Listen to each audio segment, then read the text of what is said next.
Bom dia, irmãos. Hoje, quinta-feira, dia 13. Estamos aqui mais uma vez substituindo nosso irmão Edivaldo, que não se encontra bem, e para passar a lição da escola dominical, a lição de hoje, quinta-feira.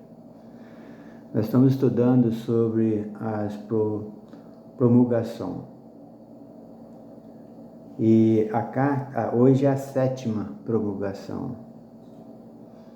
Falando da carta, falando sobre as cartas vivas. E hoje vamos falar da carta que Paulo escreveu a Tito. Tito, um dos filhos na fé de Paulo, que foi preparado para ajudar no ministério, na colocação da vontade de Deus sobre as igrejas. E nesta carta Paulo está dizendo que ele foi enviado, ele enviou Tito para Creta, naquela região, para colocar as igrejas de Deus em ordem. Ele foi com a missão de observar o trabalho dos irmãos e, entre eles, separar irmãos que o Espírito Santo já tinha preparado para o ministério de presbitério. E logo em seguida, no capítulo 2, que é a nossa lição de hoje, ele coloca aqui a responsabilidade de cada irmão na igreja. Ele pede a Tito para mostrar a responsabilidade de cada um, para que todos pudessem viver piamente de acordo com a vontade de Deus. Ele fala sobre os homens idosos, ele fala sobre as mulheres idosas, a responsabilidade que tem também de orientar as mais novas, casadas a amarem seus maridos, a amar os seus filhos. Ele fala dos jovens para viver uma vida em santificação, a palavra de Deus.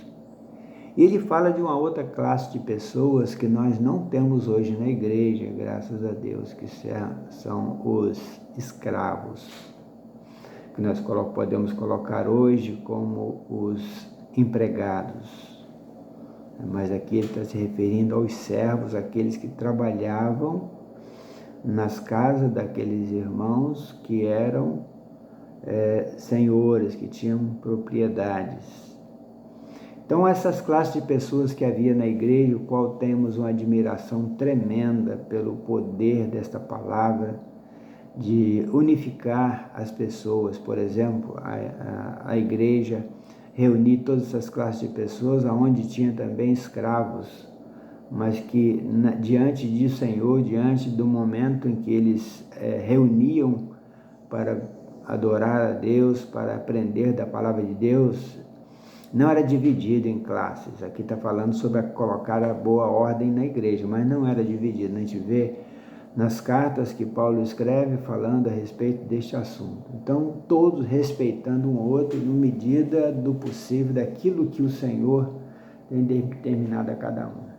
Então, a gente vê muitas cartas preciosas, como a carta de Paulo a Filemon, que era um homem também piedoso, um homem muito sincero e severo nas suas coisas, e que quando um dos seus escravos fugiu, Onésimo, que foi parar em Roma, lá se converteu à mensagem de Paulo, Paulo devolve ele à casa de Onésimo e manda aquela carta preciosa. Então é muito gostoso quando a gente olha para a palavra de Deus, que vê que quando a igreja está reunida ali não tem classificação de pessoas, mas que tem ali pessoas salvas. E Paulo está pedindo a Tito para observar e colocar em ordem, mostrando a responsabilidade de cada classe de pessoas a viver piamente no Senhor para ter uma comunhão perfeita com o Senhor. Mas a finalzinho da lição, a partir do verso 11, eu gostaria de deixar uma colocação aqui sobre este assunto. Porque a graça de Deus se há manifestada trazendo salvação a todos os homens, ensinando-nos que, renunciando à impiedade e às concupiscências mundanas, vivamos neste presente século sóbria, justa e piamente, aguardando a bem-aventurada esperança e o aparecimento da glória do grande Deus, nosso Salvador Jesus Cristo, o qual se deu a si mesmo por nós para nos remir de toda impiedade e purificar para si um povo seu especial, zeloso e de boas obras. Fala disto e exorta e repreende com toda autoridade. Ninguém te despreze. Paulo usou essa expressão também para Timóteo. Ninguém te despreze. Quer dizer, viva uma vida de acordo com a vontade de Deus, que você será alguém respeitado dentro da igreja de Deus e na sociedade. Então, Paulo está falando aqui, nesse finalzinho desse capítulo, mostrando a graça de Deus que tem manifestado a todos. E pedindo que vivamos nesta vida piamente, com sinceridade, em santidade, aguardando a bem-aventurada esperança e o aparecimento da glória do grande Deus, nosso Senhor Jesus Cristo. Então, Paulo está falando aqui da igreja e do aparecimento. Esse aparecimento aqui, ele está falando do arrebatamento da igreja, e depois desse arrebatamento da igreja, o aparecimento do Senhor Jesus Cristo na vinda dele, depois da grande tribulação, quando ele vier para o milênio, onde a igreja vai estar presente com ele. Então, será momentos muito preciosos, onde pessoas transformadas vão viver neste mundo aqui, aqueles que viveram a vida realmente piamente, que respeitaram, obedeceram a palavra de Deus, farão parte deste governo maravilhoso do Senhor Jesus Cristo aqui no período de 1000 anos. Então, quando a gente olha para a palavra de Deus, para as cartas paulinas, estas cartas, não só as paulinas, mas as demais cartas, como diz aqui o texto da nossa lição, o textual da nossa lição, cartas vivas. Paulo, escrevendo aos Hebreus, ele diz que a palavra de Deus é viva e eficaz, e mais penetrante que qualquer espada alguma de 2 gumes. Ela penetra até a divisão da alma e do espírito, das juntas e medulas. Ela é apta para discernir os pensamentos e a intenção do coração. Estas cartas que foram deixadas na palavra de Deus têm vida. E a vida dessas cartas aplicada em nós, quando nós colocamos ela em nosso coração, na nossa mente, e deixamos o Senhor cuidar da nossa vida, nós vamos ver realmente como a nossa vida é preciosa. Apesar das dificuldades, das perseguições, dos problemas, mas Paulo avisou que no mundo nós teríamos aflições, mas era para ter bom ânimo.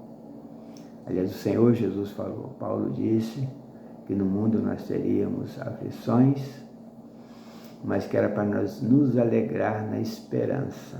E essa esperança que temos de um dia, esse corpo nosso abatido pelo pecado ser transformado em um corpo glorioso. Essa é a esperança preciosa que Paulo coloca em todas as suas cartas. Então, amados, vamos continuar honrando ao Senhor com a nossa vida. Vamos colocar agora diante de Deus aqueles servos do Senhor que têm passado por momentos difíceis de saúde. Pai amado, nós agradecemos ao Senhor por esses momentos onde a Tua palavra tem sido aplicada em nossos corações, e pedimos a Tua direção também pelos Teus servos que estão ouvindo esta mensagem, aqueles que têm passado por momentos difíceis de enfermidade, mas que eu possa estar abençoando as suas vidas, como nosso irmão Edivaldo, que tem passado momentos difíceis, mas pedimos a Deus paciência a ele, e pedimos que o Senhor esteja abençoando o Senhor, o tratamento, e que muito em breve possa realmente sair desta vaga no hospital para ele continuar esse tratamento. E pedimos também pelas demais pessoas, quantos irmãos nossos estão passando por dificuldades, estão internados, mas pedimos a Tua direção, para que todos os Teus servos sejam ricamente abençoados pelo Senhor, e que essa palavra viva cada dia seja aplicada em nossos corações, alimentando essa esperança gloriosa. Nós te agradecemos e te louvamos hoje e sempre. Em nome do Senhor Jesus. Amém.